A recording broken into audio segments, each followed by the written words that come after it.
Tonight, we begin by stepping into the echoing stone corridors of a medieval castle. The torches flicker softly along the walls, their flames trembling in the slow, restless breath of the wind. Somewhere above you, wooden beams creak, settling under their own ancient weight. This place looks romantic from a distance, grand, imposing, a fortress from stories and legends. But if you had to live here, if you had to sleep here on a winter's night, you would understand the truth very quickly. Castles were cold, not slightly uncomfortable, not unpleasant, but relentlessly, mercilessly cold. There is no central heating here, no insulation hidden behind the walls, no glass sealing the windows from the night air. Only stone. And stone does not hold warmth, it swallows it. As soon as the sun sinks below the horizon, the temperature inside these walls begins to fall, slowly at first, then faster, until the air itself feels heavy, damp, and unwelcoming. You breathe out, and a pale cloud forms in front of your face. This is not an enemy invasion. This is not war. This is winter.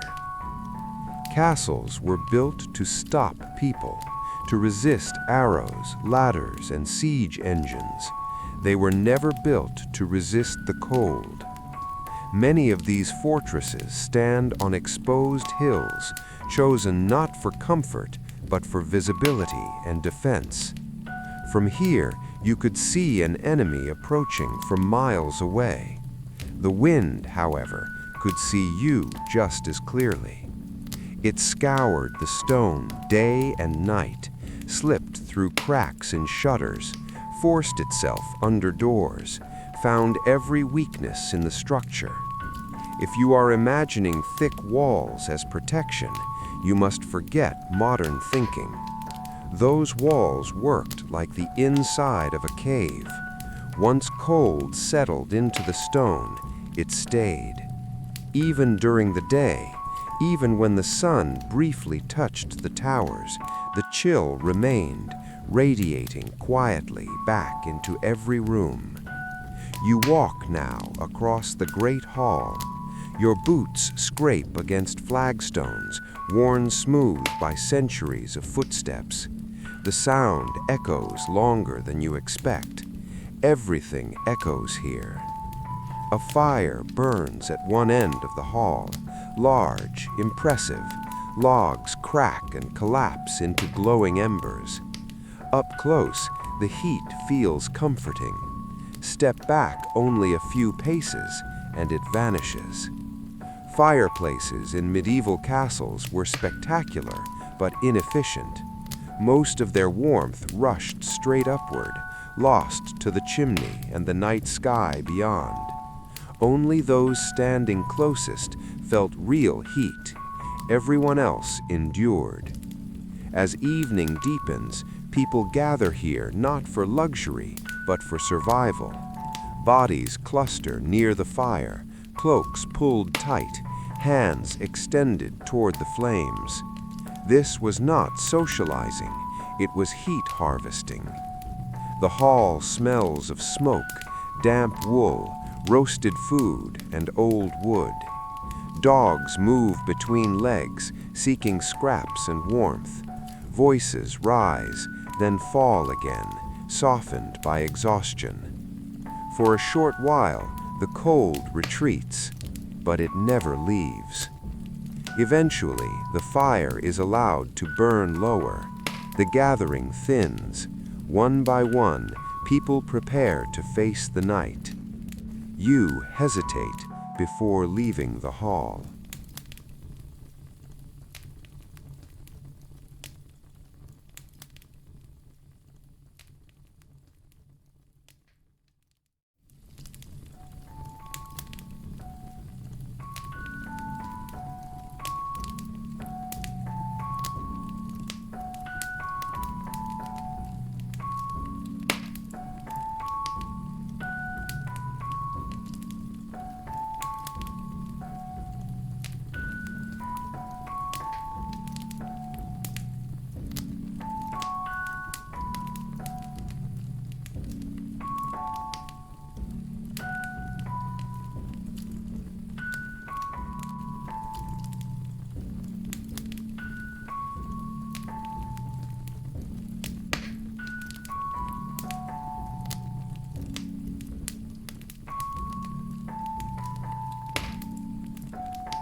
The moment you step into the corridor, the warmth drains from your body as if pulled away.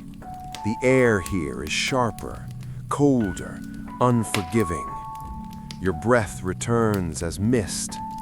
This transition from fire to darkness was one of the cruelest parts of medieval life.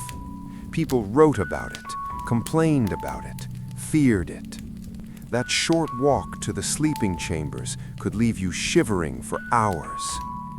Your chamber waits ahead. It is large, high-ceilinged, silent. The walls rise like cliffs around you, their surfaces cold and faintly damp to the touch. If there is a fire here, it is small, struggling. The heat barely reaches the center of the room. Your bed stands raised above the floor, not for decoration, but because cold air sinks. This was strategy. Even so, the moment you approach, you feel the stone beneath you pulling warmth away from your body. Some nights, frost formed inside these rooms, not outside, inside. Travelers recorded waking to find ice along the walls, wash basins frozen solid, bed curtains stiff with frost from their own breath. This was normal. If your chamber did not freeze in January, you were considered fortunate. And yet, people survived. They learned to live this way, to prepare, to adapt. As night settles fully over the castle, the wind rises. It presses against shutters, whispers through arrow slits, moves through the stone like a living thing. You climb into bed, fully clothed, layer upon layer still wrapped around your body. You pull the covers close, already feeling the cold creep inward. Outside, the castle groans softly in the dark. Inside, you begin the long negotiation with winter. This is where your night begins. Before you fall asleep, there is another truth you begin to notice. Cold is not sudden here. It does not arrive all at once. It moves slowly, patiently. It settles into the stone during the night, lingers through the morning, and remains long after the sun has risen. Even at midday, when light spills through narrow windows, the warmth never truly enters. It touches the surface of the walls and fades. The castle remembers winter. Stone holds memory better than comfort. If you place your hand against the wall, you feel it immediately. A deep, unmoving chill, not just on the surface, but far beneath it. This is cold that has been building for weeks, for months, in some winters, for generations. People learned quickly that movement was essential. Standing still meant surrendering heat. Sitting meant losing it faster. Lying down meant negotiating with it. Every task became slower in winter, not from laziness, but from conservation. Energy was warmth, and warmth was life. As evening approached, daily routines began to change. Work ended earlier. Voices softened. Steps slowed.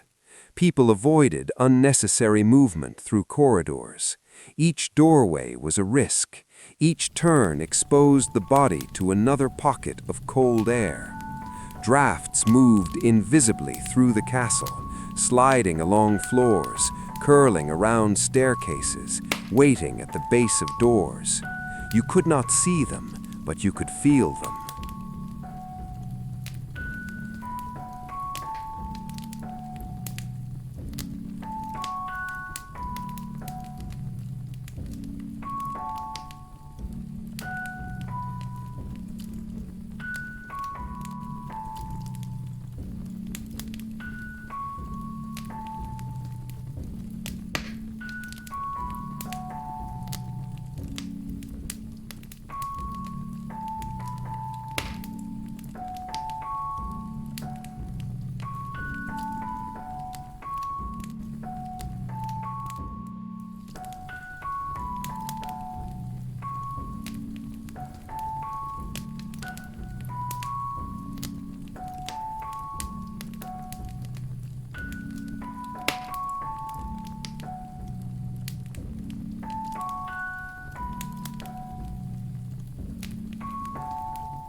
especially at night.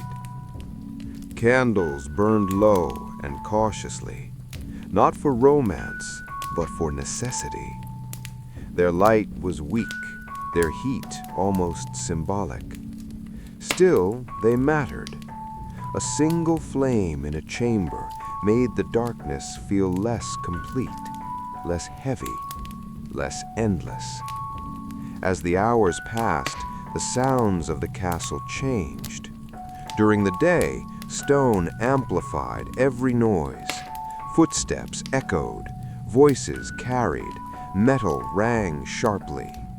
At night, the castle became quieter, not silent, but muted. The stone absorbed sound as it absorbed warmth. Wind replaced voices, wood replaced footsteps. The soft crack of beams contracting in the cold became the dominant sound. Occasionally, a distant door shifted, a latch moved slightly, a chain whispered against stone. None of it meant danger, but in the dark, the body did not always know that. Fear was another thing people learned to manage. Darkness in a medieval castle was not an absence of light. It was a presence. It pressed inward. It filled corners. It made rooms feel larger and emptier at the same time. People slept with the knowledge that beyond the walls, winter ruled completely. Snow gathered silently against towers. Ice crept along battlements. Frost formed intricate patterns on exposed stone. Inside, the castle stood between survival and surrender. But it was not a perfect barrier. Cold slipped through anyway. In many chambers, the floor itself became hostile. Stone flagstones pulled heat from the feet, even through leather soles. This is why rugs mattered. Not for decoration, but for insulation. Layers of woven fabric, animal skins, and straw were spread wherever possible. Every layer created resistance. Every layer slowed heat loss. The wealthier the household, the thicker the layers. But no amount of wealth could fully defeat winter. Nobles and servants alike felt the same cold. Titles did not insulate bodies. Only preparation did. Clothing at night was not removed. People slept wearing what they would wear outside: shirts, tunics, hose, sometimes cloaks. Removing layers was dangerous. Exposed skin lost heat rapidly, especially in rooms where breath became visible. Some people wrapped cloth around their heads. Others slept with scarves pulled high over their mouths. Breathing through fabric warmed the air slightly before it reached the lungs. This was instinctive knowledge, passed down, rarely written. Children learned it early. So did travelers. Those unprepared often became ill. Cold weakened the body, slowed healing, invited infection. Winter deaths were common, not from dramatic events, but from quiet exposure. People faded slowly.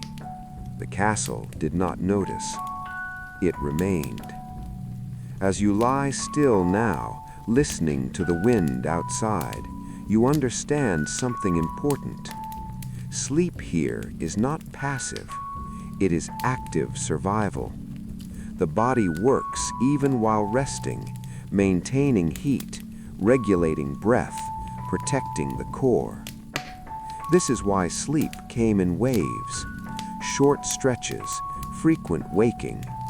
People shifted positions often, curled tighter, adjusted coverings. They listened for changes in the wind.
for shifts in the fire's sound.